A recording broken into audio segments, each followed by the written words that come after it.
Hello, my name is Russell Myers, Independent U.S. President for 2024. I assume that you have heard about what is going on in Gaza and Israel at this time.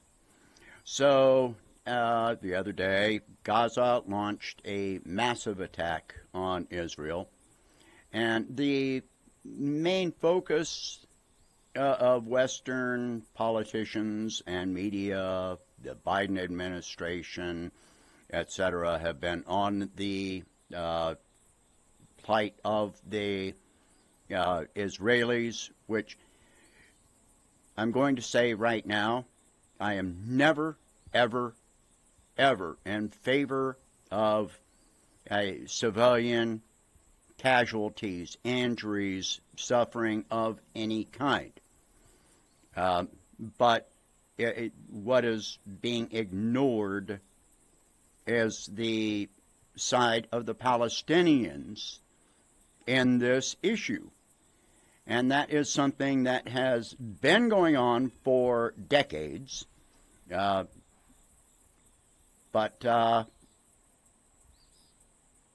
yeah, we're not going to talk about that. Instead, let me start off with a little bit of a history lesson for you. Do you know who founded Hamas? Hamas was actually funded by Israel. Why? Because they found them to be an alternative to the Fatah party, which was led by Yasser Arafat at some years back. Now, the Fatah party still exists. Now, and let me explain that Hamas is not just some militaristic terrorist party. All right, Hamas has a military wing, clearly, but they also have. They are mainly a political party in Palestine, and just like other organizations throughout the Middle East, Fatah, Hamas, Fatah, Hezbollah, the IRGC in Iran. They have a military wing, a political wing, and a humanitarian wing. They're engaged in all of this. So, they're not just some terrorist organization as they're always portrayed in Western media and by our politicians. So, anyway, after the attacks, Israel responded, and Netanyahu has basically stated that he is going to completely level Gaza. There are claims of 1,000 Palestinian deaths, but if you see the videos coming out of Palestine, you see entire apartment blocks, entire neighborhoods that are being completely demolished. It's a claim that there are 1,000 deaths and 5,000 unaccounted for. It's not just that. Okay? Israel has been striking hospitals, mosques, Red Crescent and UN humanitarian aid stations. They have cut off all supply into Palestine of food, electricity, and most critically, water. Hospitals don't have running water. One hospital that is still standing said that they have a 3-day supply of water. That's all they've got. But look at the history of this. Israel has placed so many restrictions on Palestine, on Gaza. it has been portrayed many times as the world's largest open-air prison. By the way, Gaza, okay, if they want to go after Hamas, this isn't the way you do it. Gaza is a small strip of land with a population density of over 14,000 people per square mile. Think about that. 14,000 per square mile. They have been imposed for decades to trade restrictions. They have a 60% unemployment rate. Limited access to food, water. The water does not always run.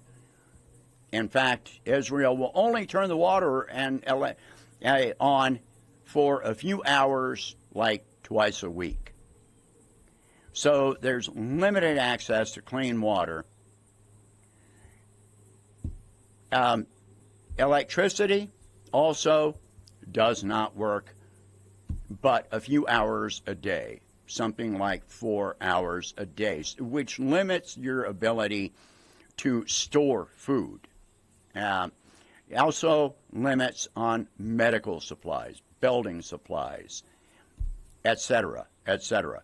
They even place restrictions, extreme restrictions, on their ability to fish in their own waters. And Palestinian fishermen have had their boats targeted and sunk by Israeli Coast Guard. All right, so right now there are claims that there are weapons in Ukraine, in the hands of Hamas that they have been using that are American-made weapons. And there are claims that many of these have come from Ukraine. We know that Ukraine has been portrayed as one of the most corrupt countries in Europe. And not all of these weapons came from during the current conflict. Since 2013, weapons shipped from the United States to Ukraine have been found in Finland, in the hands of European terrorist organizations, in South America, very recently in the hands of drug cartels in northern Mexico along the Texas border, etc., and of course in the Middle East. A lot of them. We're talking small arms, anti-tank weapons, grenade launchers, and rockets. All right? A lot of weapons that are turning up in the hands of Hamas came from the chaotic withdrawal from Afghanistan, where American forces just abandoned weapons and equipment. So that's where they're getting a lot of their weapons from. Now, politically, Saudi Arabia, Qatar, Syria, Lebanon, Iran, Turkey, and several North African nations are criticizing Israel for their response to this. I'm going to get around to some more of this in a moment. Egypt has declared themselves officially neutral as far as the government, but there are protests going on in Egypt with the people that are supporting the Palestinian cause. Chuck Schumer is basically trying to blame China. Remember, earlier this year, China brokered peace deals between numerous Middle Eastern countries, Saudi Arabia, Iran, Yemen, Syria. Syria has been welcomed again into the Arab League, um, you know, and more. All right, so you cannot blame China for this. There are no Chinese weapons. There's no claim that China is funding Hamas, arming Hamas, training Hamas. Nothing. All right. China is calling for an end to hostilities and supports the establishment of an independent Palestinian state. And China has a policy of non-intervention. Russia is blaming U.S. policy on Israel. Now remember, Russia has got decades of positive political, diplomatic, and trade ties with Israel. Remember that. But Russia is blaming U.S. policy on Israel while ignoring Palestinian concerns, which Russia is not ignorant of Palestinian concerns. Right now, the U.S. is sending F-35s, F-16s, F-15s, and other weapons systems to Israel, threatening other Middle Eastern states to keep them from getting involved in this. They're threatening to destroy Iranian oil refining.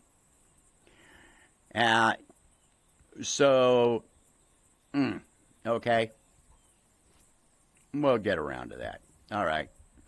Remember, the United States, your tax dollars, our debt, we've been sending $3.8 billion to $4 billion a year to Israel, even as we have ignored what has been going on there.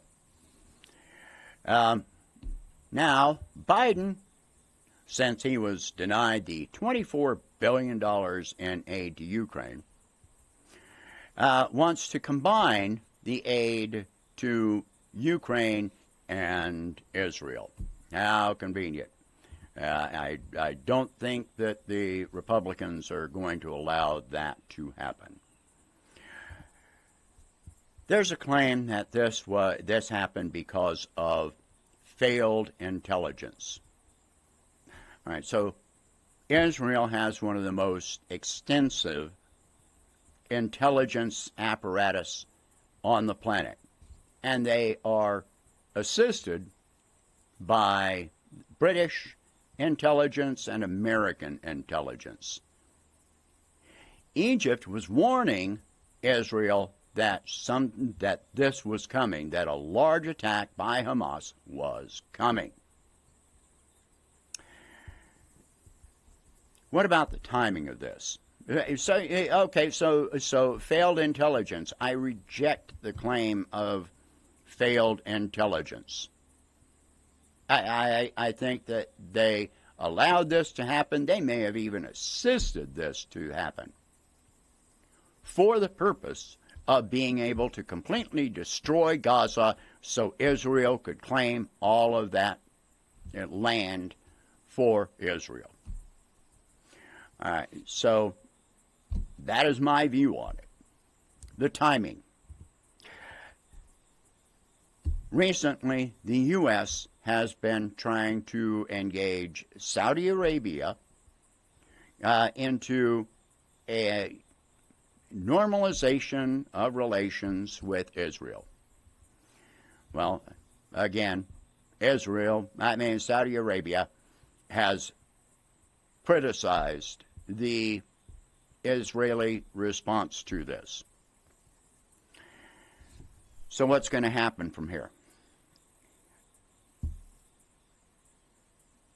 The relations in the Middle East have been changing. Yes, a lot of this historically has been based on Sunni versus Shia Muslims. But in recent times, they have been reaching the point where they are viewing themselves as Arabic nations, an Arabic population. And nearly all of the Middle Eastern countries support an independent Palestinian state.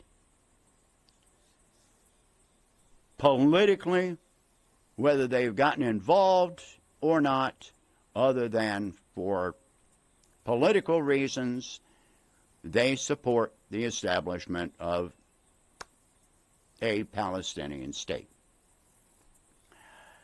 It's very likely that if this continues, maybe as a response at this point, there is going to be a response coming from Hezbollah. Hezbollah has already been launching rockets into Israel from Lebanon.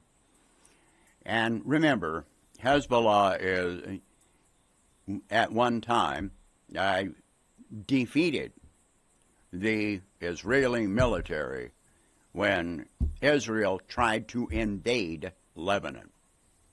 They did invade and tried to occupy Lebanon, and Hezbollah drove them out. So, this is going to expand. If Saudi Arabia gets involved in support of Palestine, then other Middle Eastern countries are going to follow. Qatar, Syria. Remember, Israel is illegally occupying the Golan Heights in Syria.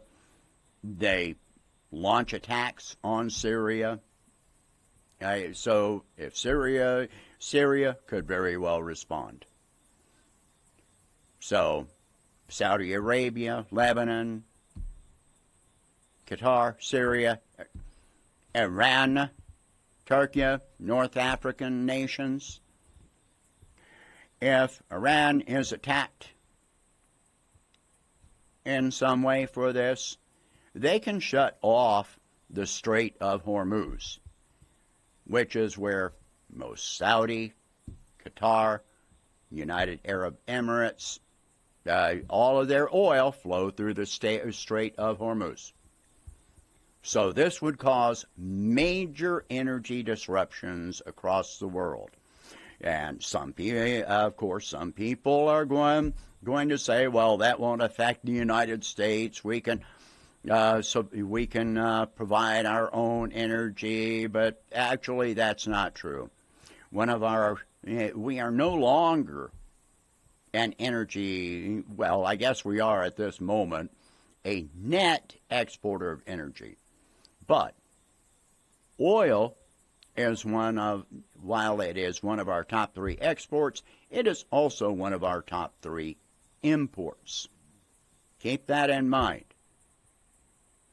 And if we have to use all of our oil to support our needs, that means we're not going to be able to sell it to, say, Europe. And Europe is not going to be able to obtain adequate oil supplies from the Middle Eastern states. So this will crush their economies even further. This is going to expand. What should our response be? What's my stance on this? My stance is that we should help to negotiate a cessation of hostilities, peace negotiations in good faith, because the former peace negotiations have not been in good faith by Israel. They had promised to withdraw from their illegal housing colonies and to not keep expanding, but they did it anyway. To provide more consideration for Palestinian trade and human rights, and none of that has happened. And this isn't the first time. You can't go 6 months without Israel bombing Gaza. Every few months, if you're paying attention, Israel, even every few weeks, Israel is bombing Gaza and Palestine. All right, so peace negotiations in good faith. The establishment of an independent Palestinian state with clearly defined borders. Withdrawal of Israel from illegal housing colonies. These housing colonies have been declared illegal under international law and condemned by the UN in non-binding resolutions many, many times. All right?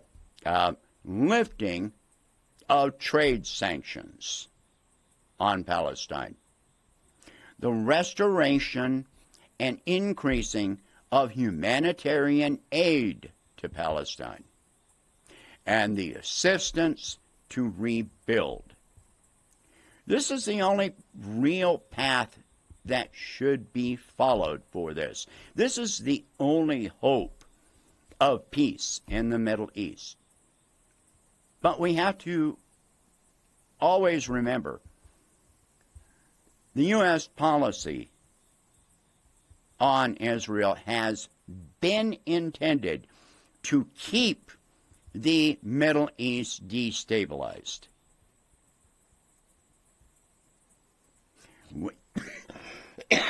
Pardon me, allergies.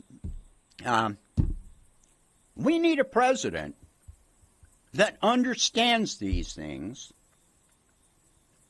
and has more concern for human rights and pursuing peace globally instead of continuing to expand warfare, destabilizing other entire continents. The Middle East has been coalescing, reaching peace deals, recognizing each other, expanding diplomatic ties. And we just can't have that, can we? Not unless we have the right president. Share this video. Talk about these subjects. If you can afford it, please donate whatever you can to help expand this campaign. Let's take a path toward peace instead of, how much is this going to cost you? How much more debt is the United States going to take on to print more money, which reduces the value of your dollar? How long is it going to take? We're already over $33 trillion in debt and rising by the second. This will never be paid off. Your children, your grandchildren, your great-grandchildren are going to be paying for this debt. Meanwhile, other countries are turning away from the dollar.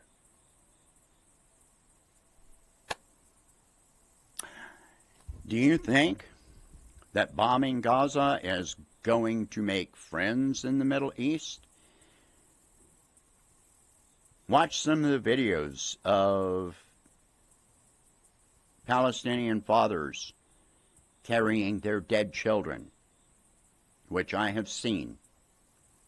Do you think that they're going to just sit back and take it? Do you think they're going to say, oh, thank God for America providing all these weapons? Do you think they're going to just think that Israel is okay? These men carrying their children, these are not combatants. If they were combatants, they wouldn't be there with their children. These are civilians. most, 99% of the deaths that are happening in Palestine right now are civilians. You cannot keep people imprisoned and oppressed and attacked for 60, 70 years and not expect some kind of response. And while other countries are increasingly expressing support for Palestine, this may be the breaking point for Israel. And the United States, we've already exhausted most of our military supplies on Ukraine.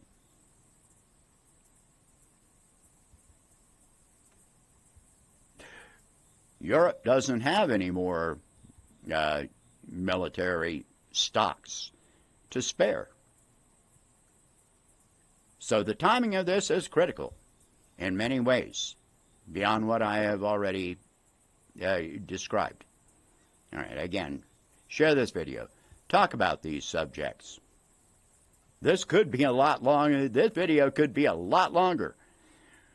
But I'm cutting it off here. All right. So thank you very much for watching. Hope you have a good day.